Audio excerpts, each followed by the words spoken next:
I just cannot even with this being the government of the United States of America. But let me just give you one more. All right, this is also this week. You may recall that Trump appointed a pro wrestling executive named Linda to be the Secretary of Education, Linda McMahon, right?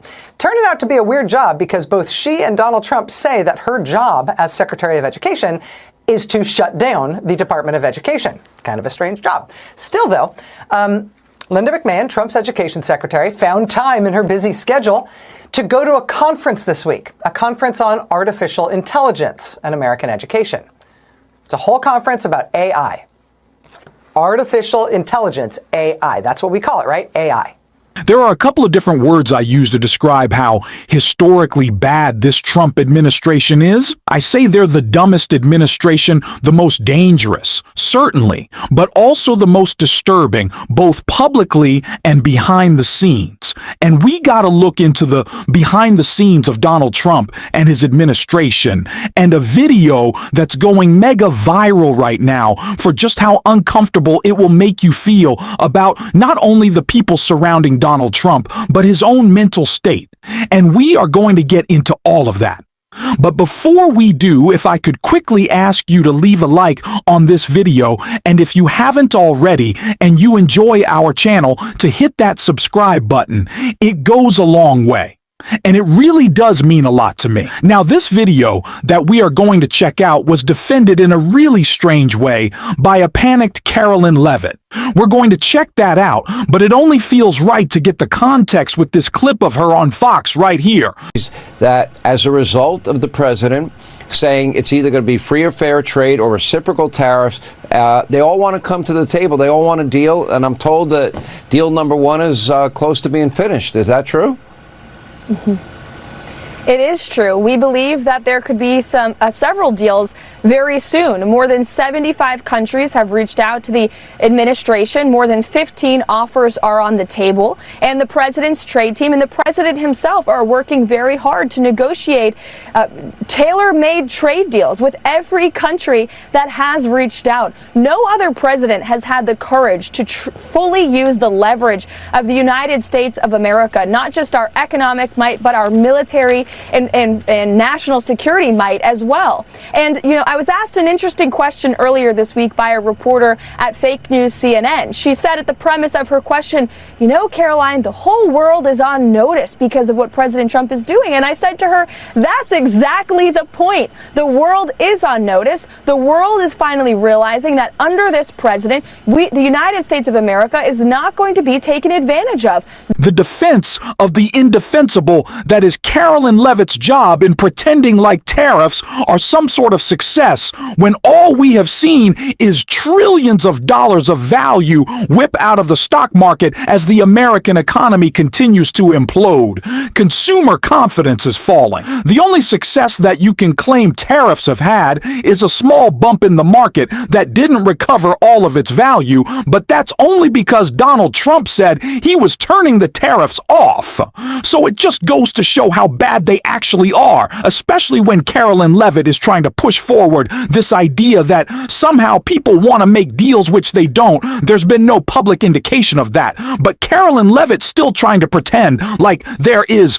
And now the rest of the world is calling our administration. The phones are ringing off the hook because they need the United States of America, not just our economy and our market, but they need us to continue providing peace around this world. And they know that they are indebted to us for the stability that we have provided in their own countries for decades. And the president has made that very clear, that the American people are finally going to have the front seat at the table. And thank God for it. So this all kind of sets the stage. Donald Trump's administration is in turmoil, not only because of the tariffs, but because of Signalgate, because of the illegal mass deportation plan he is trying to execute. Everyone is in a state of chaos, and Carolyn Levitt is trying to pretend like the rest of the world views us so positively, even though that's quite frankly the opposite of what's happening. The only ones with a positive view are those with the MAGA mindset.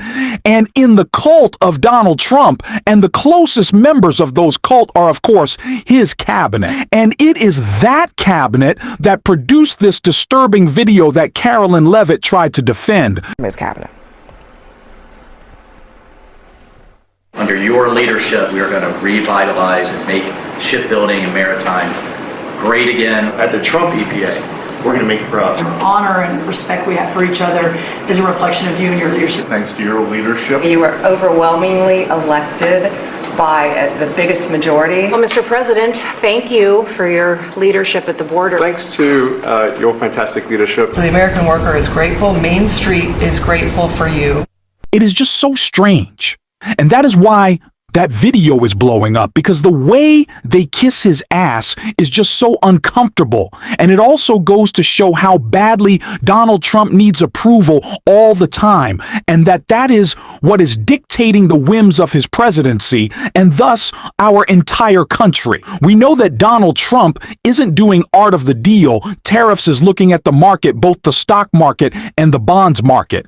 And that is leading to his decisions. There's no cogent or coherent plan. It is just whatever he wants in a given moment. Why the cabinet of it all makes this so uncomfortable? Because it shows how deteriorated his brain is. And Carolyn Levitt tried to cover that up when she was on Fox with this ridiculous lie right here. The president invited the press into the meeting where he went around the table and instructed each and every one of his cabinet secretaries to provide an honest update about what they are doing at their respective agencies. And every cabinet secretary is a rock star. They are passionate about the issues they are leading on, and they are delivering on exactly what President Trump called upon them to do. There is so much good news flowing out of this administration every day. It's definitely hard for the media to keep up with. They don't know how to cover this administration. They are grasping at straws, and it's easy to talk to the press every day because President Trump is doing exactly what he promised the American people he would do, and there are wins after wins after wins every single week at this White House. And we saw those wins this week, Sean. So it seems like Levitt clearly knows that video that CNN cut together is making the rounds. She's defending it as some honest update. What was honest about it? Oh, Mr. President, you're doing such a great job. Everybody loves you, while your approval rating is following the stock market, and by that, I mean tanking all the time. Is that an honest update? Did Mike Waltz talk about how he's still in trouble and how there should be a greater investigation? And boy, is it coming. Of Signalgate, did Pete Hegseth talk about his drinking on the job? Did we see anyone, Christine Noem, talk about her weird cosplaying that everyone hates? No, this is an administration that is playing pretend and causing real problems. So they act like they're executing on some plan. They are not. They are just following the whims of Donald Trump, which are increasingly erratic as we see him lose his mind. He is not surrounded by smart people. And the clearest example of that lately has been some reporting that Rachel Maddow did on Linda McMahon. Yes, the Secretary of Education, who clearly doesn't have much on the issues that she was talking about, that you're going to see. It was wild. Take a look. I just cannot even with this being the government of the United States of America. But let me just give you one more. All right, this is also this week. You may recall that Trump appointed a pro wrestling executive named Linda to be the Secretary of Education, Linda McMahon, right? Turned out to be a weird job because both she and Donald Trump say that her job as Secretary of Education is to shut down the Department of Education. Kind of a strange job. Still, though, Linda McMahon, Trump's education secretary, found time in her busy schedule to go to a conference this week, a conference on artificial intelligence and American education. It's a whole conference about AI. Artificial intelligence, AI. That's what we call it, right? AI. AI. Unless you're Trump's education secretary. In case that abbreviation, AI, turns out that's a really hard one. I heard, I think it was a letter or a report that I heard this morning. I wish I could remember the source, but that there is a school system that's going to start making sure that first graders or even pre-Ks have A1 teaching, every year starting, that far down in the grades. And that's just that's a wonderful thing. You see the other people on stage with her going, she's the Secretary of Education. She's talking, wait, what are we talking about here?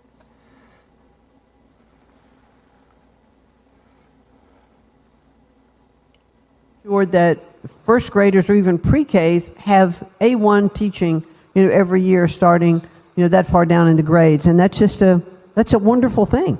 Kids are sponges. They just absorb everything. And so it wasn't all that long ago that we're going to have internet in our schools. Woo! Now, okay, let's see A1 and how can that be helpful? Now, I myself, I love me some A1. It's tangy. It really brings out the best in a steak or whatever. But A1, I mean, it's not like an education term of art, like K-12 or something, right? Or pre-K. You know what I mean? Like A1 is a whole different thing. In our schools. Woo! Now, okay, let's see A1 and how can that be helpful? How can that be helpful? How can that be helpful? So this is an anagram that you spell out. It's not like NASA, where you don't say NASA, you just pronounce the anagram as if it's a word. This is the whole anagram spelled out. It's artificial intelligence, A and then I, AI, and she cannot spell that. So now we've got tangy, salty A1 in all the schools. And that will somehow be facilitated by abolishing the U.S. Department of Education, which, it'll be delicious. I mean, I can't. Everything they're doing is so terrible. I mean, I'm sorry. So the person who's going to be introducing AI into schools, but I guess apparently not because she wants to get rid of her own department, doesn't know what AI is. She was calling it A1, what is happening. This is what I'm talking about. We have to dissuade this narrative that there are super geniuses playing 4D chess. And the Trump administration is all of these people who are doing it differently. They're shaking things up. They're just not smart. These are not people who are equipped to do their jobs. We knew that from the beginning. They are if not completely unqualified to be a part of government. But that's essentially the point. They want to make it untrustworthy. They want to break it. So people do not want it to continue. So Donald Trump can cut it all down, privatize away your Social Security, get rid of Medicare, Medicaid, so that his rich friends can have even more money from their big old tax cut. That is what it is ultimately about. It is the quote that we always talk about from Rousseau saying, government workers should feel traumatized when they come to work. That's how they want us to feel about our government. But we can actually make it work, and we can have a positive vision in combating the Trump administration. That's what we're talking about on the show every single day. And if you want to support that, as always, you can hit that subscribe button, leave a like on this video, and if you stuck around to the end, you can drop a blue heart in the comments. And until next time, I'll see you soon.